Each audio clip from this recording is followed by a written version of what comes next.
ನಾಡಿನ ಸಮಸ್ತ ಜನತೆಗೆ ಶರಣೆಂದು ಬಂಧುಗಳೇ, ಇವತ್ತು ವಿಡಿಯೋ ಮಾಡಲು ಕಾರಣ ಅಂತಂದ್ರೆ ಕರ್ನಾಟಕ ರಾಜ್ಯ ಸರ್ಕಾರ ಮೊನ್ನೆ 56,000 ಹುದ್ದೆಗಳನ್ನ ಭರ್ತಿ ಮಾಡ್ಬೇಕಂತೇಳಿ ಘೋಷಣೆಯನ್ನು ಮಾಡಿರ್ತಕ್ಕಂಥದ್ದು ಇನ್ನೂ ಕೂಡ ಪೂರ್ಣ ಆಗಿಲ್ಲ. ಸರ್ಕಾರಕ್ಕೆ ನಾನು ವಿನಂತಿಯನ್ನು ಮಾಡ್ಕೊಳ್ತೀನಿ, ಕರ್ನಾಟಕದಲ್ಲಿ ಸದ್ಯ ಖಾಲಿ ಇರ್ತಕ್ಕಂಥ ಸರಿಸುಮಾರು 2,86,000 ಹುದ್ದೆಗಳನ್ನ ಶೀಘ್ರವಾಗಿ ಕರಿಬೇಕು. ಕಾರಣ ಅಂತಂದ್ರೆ ನಿಮ್ಮ ಹಾಗೆ ರಾಜಕಾರಣ ಮಾಡ್ಲಿಕ್ಕೆ ವಿದ್ಯಾರ್ಥಿಗಳ ಹತ್ರ ಹಣ ಇಲ್ಲ.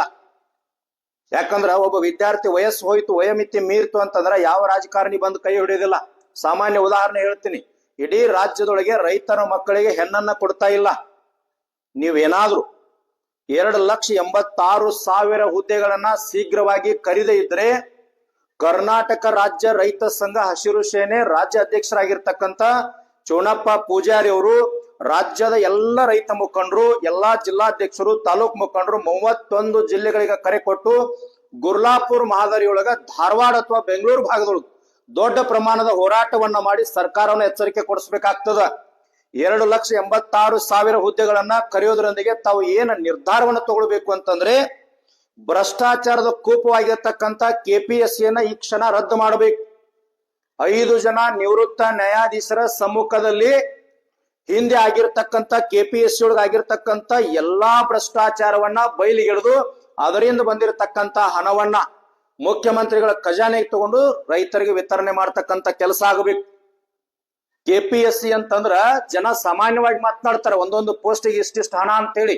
ನಿಮ್ಮ ಸರ್ಕಾರದ MLAಗಳ ವಿಧಾನಸೌಧದೊಳಗೆ ಮಾತನಾಡ್ತಾರ, KPSCಗೆ ಒಂದು ಹುದ್ದೆಗೆ 40 ಲಕ್ಷ 50 ಲಕ್ಷ 1 ಕೋಟಿ ಅಂತ ಹೇಳಿ ಹೋಗ್ತಾ ಇದೆ. ಇವತ್ತು ನಾನು ವಿನಂತಿ ಮಾಡ್ಕೊಳ್ತೀನಿ, ಮೊನ್ನೆ ಆಗಿರ್ತಕ್ಕಂಥ KS PDO ಆಮೇಲೆ ಉಳಿದಿರ್ತಕ್ಕಂಥ ಎಲ್ಲ ಪರೀಕ್ಷೆಗಳಲ್ಲಿ ಆಗಿರ್ತಕ್ಕಂಥ ಅಕ್ರಮಗಳನ್ನ CBI ಮೂಲಕ ತನಿಖೆ ಮಾಡಿ ಅಕ್ರಮ ಆಗಿರ್ತಕ್ಕಂಥ ಅಧಿಕಾರಿಗಳು, KPSC ಮೆಂಬರ್ಗಳು, ನೇಮಕ ಆಗಿರ್ತಕ್ಕಂಥ ಭ್ರಷ್ಟಾಚಾರದ ಅಧಿಕಾರಿಗಳನ್ನ ಸಸ್ಪೆಂಡ್ ಮಾಡಿ ಅವ್ರ ಮೇಲೆ ಎನ್ಕ್ವೈರಿ ಹಾಕಿ ಅವ್ರನ್ನ ಒಳಗೆ ಹಾಕ್ತಕ್ಕಂಥ ಕೆಲಸ ಆಗಬೇಕು. ಹಳೆ ಹುದ್ದೆ ಜೊತೆಗೆ ಹೊಸ KS ನೇಮಕಾತಿಯನ್ನ ಮಾಡುವಾಗ ನಿಮ್ಮ KPSC ಇಂದ ಮಾಡ್ಲಿಕ್ಕೆ ಹೋಗ್ಬೇಡ್ರಿ, UPSC ಇಂದ ನೇರವಾಗಿ ಮಾಡ್ರಿ. ಪಾರದರ್ಶಕವಾಗಿರ್ಬೇಕು. 5 ಜನ ನಿವೃತ್ತ ನ್ಯಾಯಾಧೀಶರು, ಅದರಲ್ಲಿ ಪಾರದರ್ಶಕವಾಗಿರ್ತಕ್ಕಂಥ 5 ಜನ ನ್ಯಾಯಾಧೀಶರ ನೇಮಕ ಸಮ್ಮುಖದಲ್ಲಿ ಎಲ್ಲ ಹುದ್ದೆಗಳನ್ನ ನೇಮಕಾತಿಗಾಗಿ ಕರಿಬೇಕು. ಅದೇ ರೀತಿಯಾಗಿ KPSC ಒಳಗ ಬಹಳ ವರ್ಷಗಳಿಂದ ಬೇರೆ ಬಿಟ್ಟಿರ್ತಕ್ಕಂಥ ಎಲ್ಲಾ ಅಧಿಕಾರಿಗಳನ್ನ ಬೇರೆ ಕಡೆ ವರ್ಗಾವಣೆ ಮಾಡಿ ಪ್ರಾಮಾಣಿಕ ಅಧಿಕಾರಿಗಳನ್ನ ನೇಮಕ ಮಾಡಬೇಕು. ನಾನು ಸರ್ಕಾರಕ್ಕೆ ಎಚ್ಚರಿಕೆಯನ್ನು ಕೊಡ್ತೀನಿ, ನೀವು ಆಡ್ತಕ್ಕಂಥದ್ದು ನಿಮ್ಮ ಗ್ಯಾರಂಟಿ, ನಿಮ್ಮ ರಾಜಕಾರಣ ಏನೇ ಇರಲಿ, ಆದ್ರೆ ರಾಜ್ಯದೊಳಗಿರ್ತಕ್ಕಂಥ 2,86,000 ಹುದ್ದೆಗಳನ್ನ ಶೀಘ್ರವಾಗಿ ಏನು ತೀರ್ಮಾನ ತಗೊಳ್ತೀರಿ ಸಚಿವ ಸಂಪುಟದೊಳಗೆ ಗೊತ್ತಿಲ್ಲ, ಎಲ್ಲಾ ಹುದ್ದೆಗಳನ್ನ ಕರಿಬೇಕು. ವಿದ್ಯಾರ್ಥಿ ವಯೋಮಿತಿ ದಾಟ್ತು ಅಂದ್ರೆ ಹೆಣ್ಣು ಕೊಡ್ತಾ ಇಲ್ಲ, ಬದುಕನ್ನು ಕಟ್ಕೊಳ್ಳೋದು ಯಾವ ರೀತಿ? ಅಸಡ್ಡೆ ರಾಜಕಾರಣ ಮಾತನಾಡ್ಲಿಕ್ಕೆ ಹೋಗ್ಬೇಡ್ರಿ. ನಿಮ್ಮ ಉಪಚುನಾವಣೆ ಇವೆಲ್ಲ ಗದ್ಲಿರ್ಲಿ.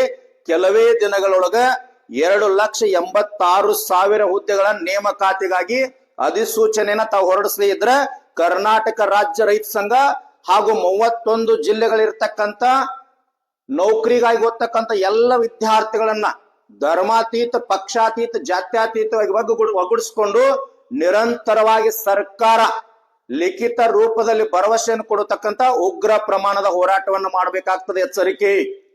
ಕರ್ನಾಟಕದ ರಾಜಕಾರಣಿಗಳಿಗೆ ನಾನು ನೇರವಾಗಿ ಎಚ್ಚರಿಕೆಯನ್ನು ಕೊಡ್ತೀನಿ.